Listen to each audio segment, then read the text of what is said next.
Hello and welcome. Today we want to build a robot with small solar panels that can absorb electric and energy from light and sunlight. Convert its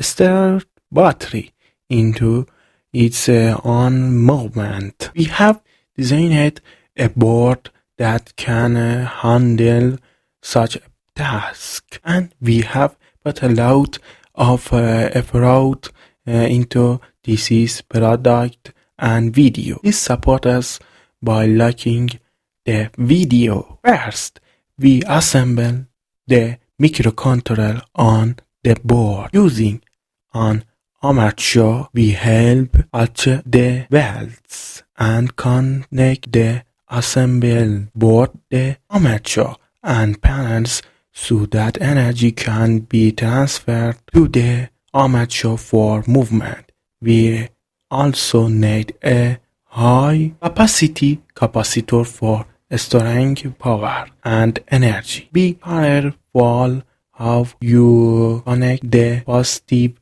and negative terminals to avoid any masking, as you will see in the following video. This is just the beginning of our journey, so stay tuned for future video coming soon. Follow me for updates on things board design and programming. You can message us on Telegram or WhatsApp using the link provided in the comments and description of the video. Don't forget to subscribe and like. Goodbye until next time.